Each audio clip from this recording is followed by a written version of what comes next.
I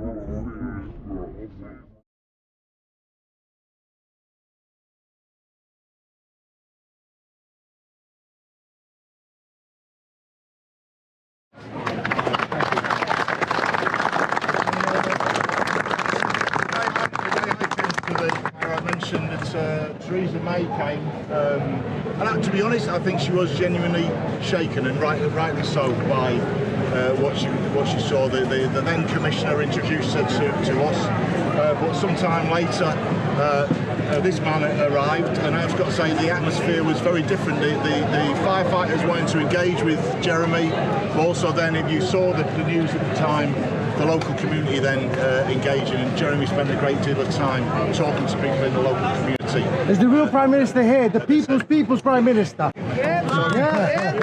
Amen to that. Again, a long-time friend of the Fire Brigade Union, Jeremy Corbyn.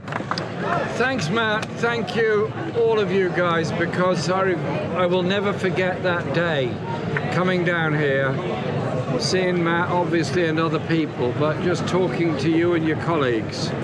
And there were tears in your eyes, there was exhaustion in your faces, there was despair because of what you'd seen, what you'd witnessed, what you'd tried to do to save life, and sadly 72 died. And I was just unbelievably disgusted at the way later on they started opening up on firefighters. Firefighters save lives. Firefighters have empathy. Firefighters care for the entirety of our community. And you're the very best of the best anywhere in the country in caring for people. And I will not hear one word against your union or your profession or the work that you do. Thank you for everything you did that day and everything you do every day to try and save life. The real reason 72 people died was greed, was corruption, was incompetence, and was sticking overcrowded working class families in tiny flats without any proper means of survival or escape during a catastrophe like this. And it says everything that's wrong with this country. Greed, incompetence, inequality, and extolling the virtues of personal wealth over the value of decency and community services as a whole. Your union has always stood for fire safety.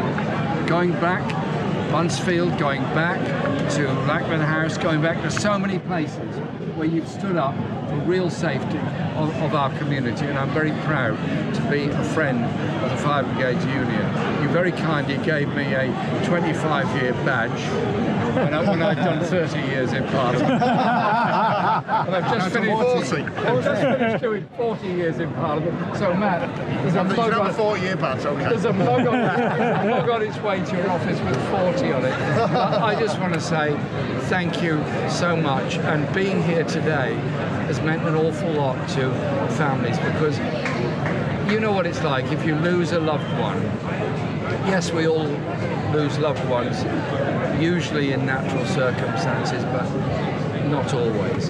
When you've lost somebody in a fire, in an accident, in a flood, it goes through your mind again and again and again and again. What could have been done to save that life? So the families here today are reliving all that.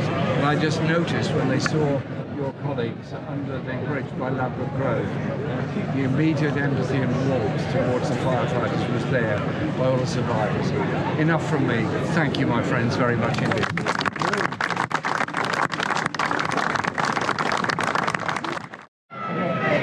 Firefighters take up their profession to save life and protect it. The Fire Brigade Union is more than just representing its members, it also in effect represents the entire community.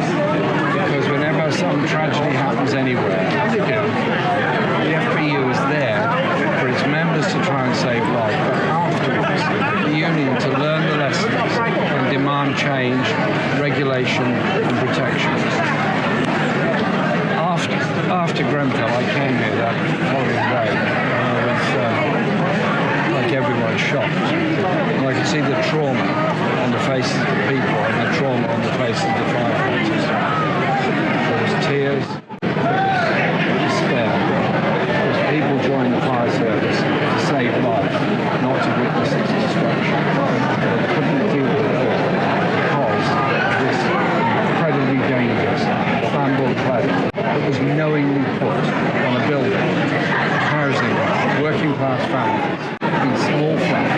many of them grotesquely overpowered. And when we went through the list of all the names that perished in that fire, the tragedy of whole families, 6, 8 and 10 people in one family, probably in one flat, they were all perished. So I wanted to come here today to be obviously with the victims of the residents, but also with the firefighters, because they're human beings and their empathy is amazingly incredible. And the way that they were attacked later on, as though somehow or other the corruption and incompetence that led to this dangerous living conditions is the fault of the people who were trying to save life. I'm not hearing it, I'm not having it, I'm here with the